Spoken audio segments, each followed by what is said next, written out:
जय हिंद। आप देख रहे हैं प्रचंड भारत न्यूज। आज हमारे साथ एक खास शख्सियत सामाजिक कार्यकर्ता गुलशन तिवारी जी अयोध्या से आए हुए हैं। आज हमारे सवाल बहुत सारे सवाल होंगे और गुलशन जी आपके जवाब होंगे। आपका बहुत बहुत स्वागत है गुलशन जी। धन्यवाद जी। सबसे पहला सवाल गुलशन जी, जो रोहित वेमुला एक्ट है क्या है ये? अभी तो एक्ट बना नहीं। कर्नाटक सरकार जो कांग्रेस सरकार है उसके कैबिनेट ने इसका अप्रूवल दिया है, इसके ड्राफ्ट का अप्रूवल दिया है। SC/ST का वो मानते हैं कि जो हायर एजुकेशंस में प्राइवेट यूनिवर्सिटी हो या सरकारी हो वहाँ पर भेदभाव होता है और ये एकदम UGC की ही तर्ज पर है। हाँ। और इसमें ये भी चर्चा चल रही है कि OBC या माइनॉरिटी को कैसे शामिल किया जाए। तो ये सारी टीम एक तरफ आरक्षित बनाम अनारक्षित, भारत दो टुकड़े में बढ़ चुका है। इसमें सामान्य वर्ग को कैसे बताया जाए कि स्थायी तौर पर हमारा शोषक है और हम सब शोषित हैं। जो अब इनसे मेरा प्रश्न है, यही UGC पर भी हम लोगों ने कहा था कि UGC रेगुलेशन 2012 का जो रेगुलेशन है जो भेदभाव को रोकने के लिए बना है, क्या वो अपने आप में पर्याप्त नहीं है? शायद जातीय दृष्टिकोण नहीं मिल रहा है ना काम करने के लिए। जब तक जातीय दृष्टिकोण नहीं मिलेगा तब तक चुनाव में उसका फायदा नहीं मिलेगा।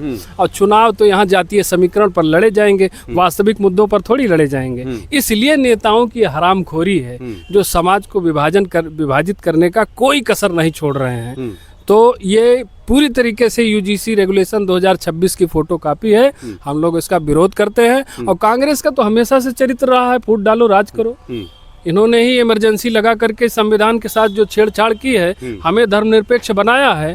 कभी अवसर मिला तो इनको माकूल जवाब दिया जाएगा, अच्छी मरम्मत की जाएगी, अच्छी मरम्मत की बिल्कुल की जाएगी। गुलशन जी, सवाल ये भी उठता है कि जो रोहित वेमुला था वो क्या वास्तव में SC/ST था या OBC? देखिए, आप पिता के तरफ से देखेंगे तो वो OBC ही था। हाँ। गलत उस बेनिफिट के लिए उसने जो है अपने SC सर्टिफिकेट अपना बना करके वो ये सब चीजें कर रहा था। इसी जांच में ये सब स्पष्ट हो चुका है। हम SC/ST OBC में नहीं जाएंगे, ना हम SC/ST OBC वर्ग के खिलाफ हैं। हम इस बात के खिलाफ हैं कि आप कब तक इनको वर्गीकृत किए रहेंगे, इस वर्ग के बाहर भी आएंगे कि नहीं आएंगे। आपके पास कुछ आंकड़ा आया कि नहीं आया? आप 70 साल तक लोकतांत्रिक व्यवस्था को चलाते रहे, कितनों को आप अगला बना पाए? ये प्रश्न तो उठेगा ना।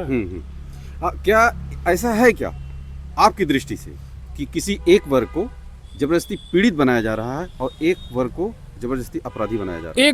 एक ही वर्ग ही है भैया। एक ही वर्ग है, सामान्य वर्ग, जिसको हर तरह से आप देखिए, जब सामाजिक सुरक्षा के लिए वो योजनाएं आएंगी तो उसमें आप कहाँ हैं? UGC रेगुलेशन पर भले ही सुप्रीम कोर्ट ने स्टे लगा दिया हो, लेकिन बहुत सारी यूनिवर्सिटीज के वेबसाइट पर आप जाइए तो SC/ST OBC कंप्लेंट बॉक्स बने हैं। वेबसाइट पे आप जाएंगे तो ये स्थिति है इनकी।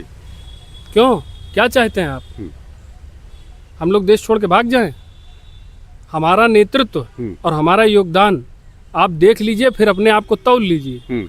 अगर हमें नेतृत्व विहीन किया गया तो ये देश नहीं रहेगा। कितने गुटों में बटेगा इसकी कल्पना नहीं की जा सकती। गुलशन जी, ये जो सामाजिक एकजुटता है, सरकारें तो देती है बहुत सारा नारा, लेकिन ये कैसे होगा? देखिए, जैसे हमको धर्मनिरपेक्ष बना दिया गया है, बता दिया गया कि सर्वधर्म समभाव, उसी तरह जाति निरपेक्ष नीतियाँ क्यों नहीं होती हैं? अक्सर सवाल उठते हैं, तमाम बुद्धिजीवी लोग इसकी बात करते हैं जी। अगर एक जो RP एक्ट है, रिप्रेजेंटेशन ऑफ पीपुल्स एक्ट, वो ये बताता है कि आप किसी भी तरह के प्रलोभन के तहत आप चुनाव नहीं लड़ेंगे। ये सारी रेगुलेशंस है। तो एक चीज अमेंडमेंट करके उसमें और जोड़ा जाना चाहिए कि जातीय आधार पर आप ना जातीय समीकरण के आधार पर ना चुनाव लड़ेंगे ना वोट मांगेंगे। ये चीजें तय हो जाए। बहुत सारे कानून हैं, उनका सख्ती से पालन नहीं होता। चुनाव आयोग खुद जो है भीष्म पितामह की तरह देखता रहता है, बहुत सारी विसंगतियां होती हैं। तो इसके सुधार के लिए केवल कानून बनाने से काम नहीं बनेगा। जो मौजूदा कानून है उसका सख्ती से पालन करना पड़ेगा। माननीय प्रधानमंत्री नरेंद्र मोदी जी जब कहते हैं सबका साथ, सबका विकास, सबका विश्वास, तो फिर डर किस बात की? डर इस बात का है कि जो व्यक्ति प्रधानमंत्री और कई बार का मुख्यमंत्री रहा हो वो स्वयं को पिछड़ा बताता हो। अभी हाल ही में उनका एक बयान आया है जो ये कह रहे हैं कि देश की आज़ादी में सबसे बड़ा योगदान ईसाई समुदाय का है।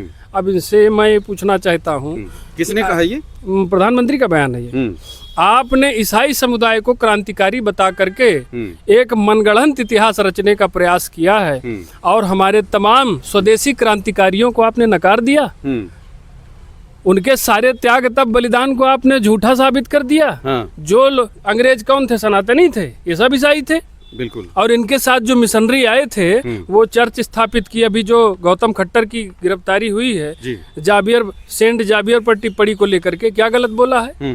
भाई आप जो काम कर रहे थे, आपने यहाँ छल बल दंभ प्रलोभन हर तरह से आपने धर्मांतरण का काम किया। क्या नॉर्थ ईस्ट में धर्मांतरण का कार्यक्रम नहीं चल रहा है? जगह जगह पर हालेलुया का कार्यक्रम चल रहा है। इनकी नाक के नीचे आप धर्मांतरण को रोकने के लिए कोई कानून नहीं ला पा रहे हैं सख्ती से, अपनी संस्कृति सभ्यता को बचा नहीं पा रहे हैं और तुष्टीकरण कर रहे हैं उन लोगों का जो इस देश की संस्कृति सभ्यता से कोई सरोकारे नहीं है। क्रिश्चियन कम्युनिटी ने हमको बचाया है, कल को कह देंगे मुगलों का भी आजादी में बहुत बड़ा योगदान था। ये पूरी तरीके से दिवालिया हो चुके हैं मानसिक रूप से। क्या बयान दे रहे हैं, किस आधार पर? इन आरएसएस और बीजेपी का हमें लगता है अपना इतिहास, अपने खुद के इतिहासकार वो तैयार कर रहे हैं, अपने हिसाब से उसको गढ़ने का काम कर रहे हैं। जी गुलशन जी, जो रिजर्वेशन है जी, रिजर्वेशन जो सबको दिया जा रहा है तो उसमें क्या दिक्कत है? आप शुरुआती दौर में रिजर्वेशन एक अस्थायी व्यवस्था थी। हाँ। देश आज़ाद हुआ तो पॉलिटिकल रिजर्वेशन SC/ST के लिए जो दिया गया वो था रिप्रेजेंटेशन उनका भी हो जाए।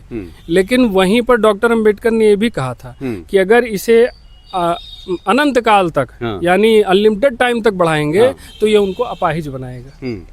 तो ये जो है रिजर्वेशन का मिसयूज किया जा रहा है, राजनीतिक हथियार बन चुका है। रिजर्वेशन कोई नीति थोड़ी है। आज आप देखिए रिजर्वेशन की बार बार बढ़ोतरी हुई है। OBC रिजर्वेशन कई राज्यों में, जो इंदिरा शाह केस रहा है 1992 का, उसमें सुप्रीम कोर्ट ने कैपिंग तय कर दी है कि 50% से ज़्यादा आप आरक्षण का उल्लंघन, मतलब यही कैपिंग है, इससे ज़्यादा आप नहीं दे सकते हैं, इसे लिमिट नहीं क्रॉस कर सकते। कई राज्यों में 80%, 70%, 100% तक। एक तो कि किसी विभाग की भर्ती थी मध्य प्रदेश में, कृषि विभाग की, वहाँ पर 100% तक आपने आरक्षण कर दिया। कैसे कर रहे हैं? कोई आंकड़े हैं आपके पास? जब मंडल कमीशन भी आया तो उसको 1931 के जनगणना के आधार पर आपने डाटा तैयार किया, उसको लागू कर दिया।